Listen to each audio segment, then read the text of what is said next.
Hey, I'm Brian Van, sportbiketrackgear.com, and today we're going to break down the Galfer Wave rotor install on our 2018 STG Ninja 400 project bike.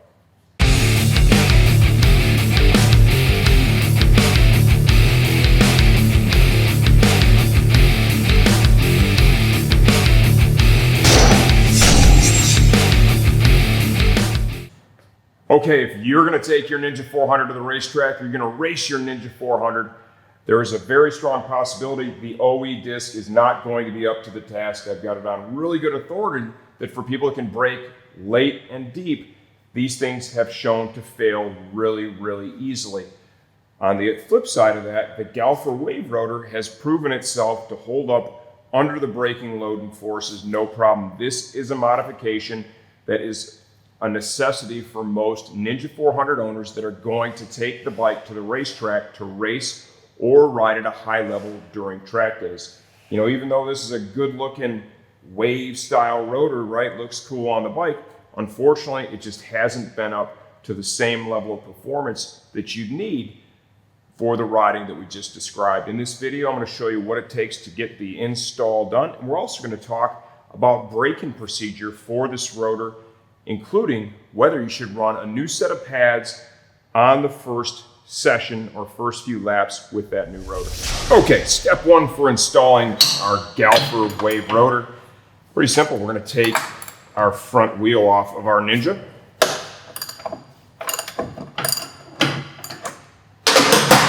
We have the Woodcraft front axle sliders on the Ninja. I already pulled the slider pucks off previous. You can see I'm using my Pitbull front stand here with that Pit Crew tire wedge. Pretty nice, makes it just a little bit easier to do the job. Lower it down so I can get the wheel out. Bring the wheel over to the cart. Did a little bit of research and I was able to find, it looks like the torque spec is 20 foot-pounds. And now you're thinking, really, dude, you're going to use a torque wrench? Yes, on a brake rotor, I will use a torque wrench. Start by breaking all these loose from the factory. It's very common that you're going to find thread locker on these bolts, okay? So they are not going to thread out super easy. Don't freak out. Expect some resistance pretty much the whole way.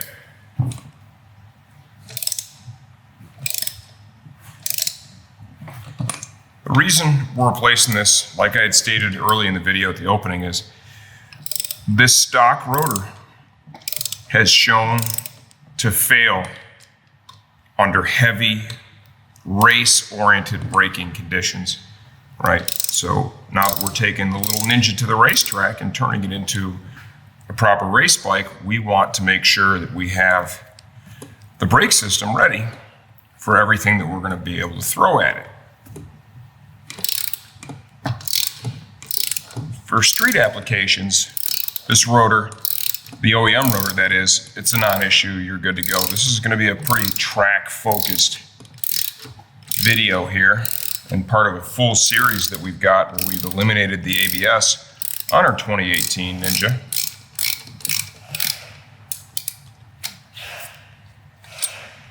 You clearly see that is red thread locker. Gonna want to clean that up a little bit. So by the time we get back, I'll have already threaded these all the way out. And we'll have cleaned up the holes in the wheel. We'll have some thread locker over here. Our Galfer Wave rotor, and we'll begin our installation. Okay, I took a little wire brush. I cleaned off the threads on all the bolts. Use the same wire brush to clean these holes out, and then I just used what you would probably have at home to chase these out, because most of us aren't going to have a tap and die set. I do, but that's not what I use. I just, with the T-handle, I use these bolts just to chase those holes out and make sure I got everything cleaned out of there as good as I could. Then clean the surface of the wheel where the rotor is going to meet. You also want to make sure you have the rotor itself cleaned off. You don't want anything in between the wheel and the rotor. It's important that we clean the surface of the rotor as best we can to protect the surface of the disc. And this is just standard super harsh brake cleaner here, right? To protect the surface of the disc, it is treated. Every brand may do it a little bit different, but they're all doing it to some degree. Treat it to protect it from corrosion while it's sitting on the shelf, in transit, all those things. Okay, so we want to clean that off. And also for that reason, we're not going to put the new pads on the bike right now. Believe it or not, when we go to the track next weekend, I've got a brand new set of Bezra ZZ race pads for this thing, right? And that is, yes, the ZZ's the super badass race pads. Use the same ones on my Gixxer. We have them on Max's R3 right now, and he loved them, right? They work really, really good on these lightweights. And I don't know if Caleb can get close enough here to see that stuff's kind of tough to see, but I am wiping it off right now. A little messy here because that rotor it's pretty sharp, so it tears the rag up a little bit, the paper rag. Actually might get a textile one. You want to get as much off as you can, but when we go out to break in this rotor, I want to have just the stock pads on there. I'll do it with one session, very easy break-in, because that is going to take off the remaining protective coating that we can't clean right now, and that's going to embed itself in the brake pads and basically contaminate them. So we don't want to contaminate a brand new set. I'll do the one session, then I'll come back in and install the ZZs and then go out and break those in. Okay, now let's go ahead. We're going to use the same red thread locker that they had on there from the factory. Not a ton, but just enough. Put a little on the bolt. Get it started.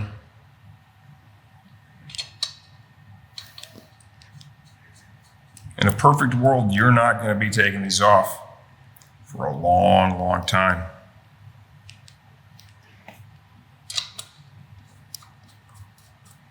And anything brake related, you always want to make sure that you're taking all the necessary steps to prevent braking issues while riding. Included in that list of issues would be your rotor coming loose. That would be a bummer. Okay, now before that has a chance to sit too long, go ahead and grab the T-handle. I Googled around and I couldn't find the exact torque spec, right? So what I did is I found the one for the Ninja 300 was 20 foot-pounds. And then before I disassembled this thing, I actually used my torque wrench to try and verify the torque from the factory. And it did appear that it was 20, so that's just what I'm gonna roll with, is 20. And yes, believe it or not, I am going to use a torque wrench on this.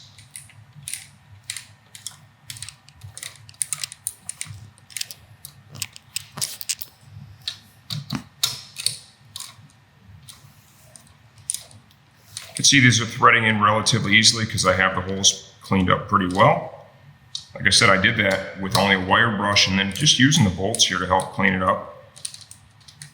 If you happen to have a tap that is the correct size, use that. That'll be great. I didn't in this case because I wanted to make it a real world situation, use what I think most people would have in the garage, which probably does not include the right size tap.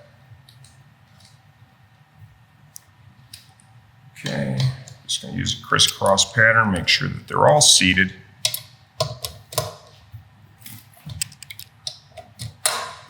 And then we'll follow up with my torque wrench, set on 20.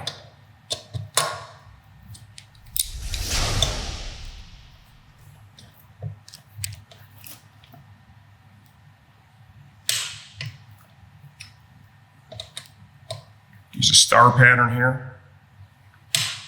Crisscrossing the rotor.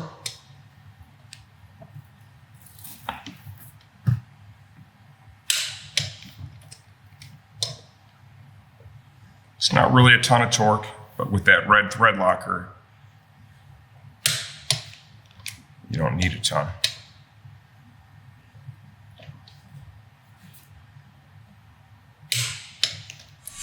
Okay, before we reassemble, I'm going to just tiniest little bit, push that caliper piston back in. It looks like this rotor is a little thicker than the OE. I want to make sure we can accommodate that. And remember, those brake pads I'm not super concerned with because they're literally going to be on there for one session. And then I'm going to bring the bike in and change them out.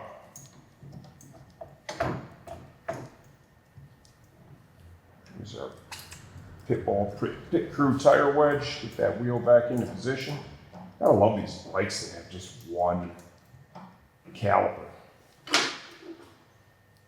Slide our axle through. And then from there, I'll back this down.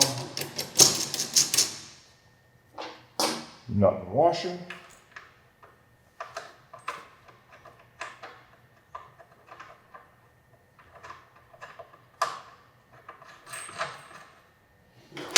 When I had installed the Woodcraft axle sliders, I had made a mark on that axle straight up and down so I could line up quite easily the nut on the end to accommodate installation of the axle slider cap. Make sure that on the other side standing up straight up and down too. Not going to use the torque wrench on the axle today.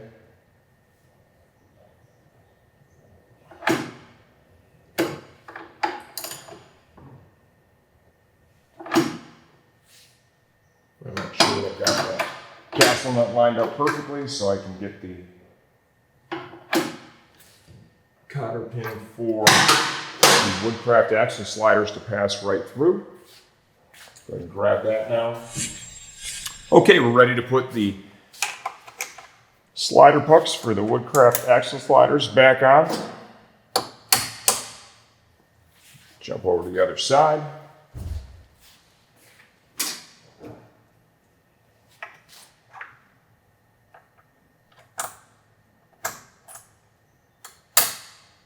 Like so. Okay, now, once again, here's the new pads. You know, and oftentimes, and it's funny because, you know, this is some semi-new information from me, and I got this from the folks we work with at Vezra, actually, and the individual that is part of that here in North America has a tremendous amount of technical motorcycle knowledge, motorcycle racing knowledge, hell of a rider too. And it makes a lot of sense. Leave the old pads on. Right? Especially, I mean, these pads are in great condition in this case. We're not talking a metal situation. He goes, go out and just do one session. One easy bed-in session, because we do need to transfer brake pad material to this rotor. That's how brakes work. It's not about how hard these pads are clamping on that disc, okay? You transfer material from the pad to the rotor. The rotor is porous. And if you see, when you use brakes, all the black that's on there, that's actually friction material from the pad. And that is where the braking force comes from. And that all begins day one. The better you break it in, the better it's going to treat you. More performance, more longevity. Very important thing. So, one session, nice and easy. Just a little pad, because this thing, I know you're looking at this new rotor and thinking, man, I'm going to have all kinds of brakes. This is a brand new kick-ass rotor. That's a negative. You're not. You don't have any friction material on that rotor. So at first, to get this thing to stop, if you put yourself in an actual braking situation, you're going to be squeezing the shit out of that lever, and you're going to overheat it, and you're going to warp it. And that's a no-go. That won't even be warranted, okay? That would be user error and damage. First session, very slow. Before I even go out, I'll be in the pits, just very easily, just, you know, a little burp, brake, burp, brake, and you'll feel each time you'll just get a little bit more. The first lap, the first braking corner, you don't put yourself in a position where you need to stop the bike. You just use the brakes and you'll feel every corner more and more and more as you go through the session. It won't be long, you won't even notice. Then we'll come in, swap out the pads, install the new Vezra ZZs, and then we will go out there with the mindset of breaking in the pads. I'll tell you right now, these seat like that. They seat super fast. But still, if you have the opportunity to go out and bed them in correctly, take your time. Do something similar to what I just described. In the pits, a couple of very slow acceleration and stops. When you go out for your first lap, just make it super easy. Second lap, pick it up a little bit, so on and so forth. And in no time at all, you're going to notice you have some kick-ass brakes on your bike. Hopefully this video is helpful. This is more applicable for a Ninja 400. It's going to be a racetrack bike. that's going to see some seriously heavy braking loads. This rotor is not going to warp up like the OEM. I've got it on really good authority from dudes who are using these Ninja 400s. You go out there in that stock disc, and if you're fast and you're able to brake deep, you are going to just dish that thing out. We do have these in stock here now. They're listed on the website for purchase. This is an item we're going to try to keep on the shelf because it's kind of a Ninja 400 essential for a track day rider and or racer that's able to use the brakes to a high level. I'm Brian Van. If you have any questions or comments about this install, the Ninja 400, just leave them in this video. I'll be happy to answer them for you. I answer all the comments myself.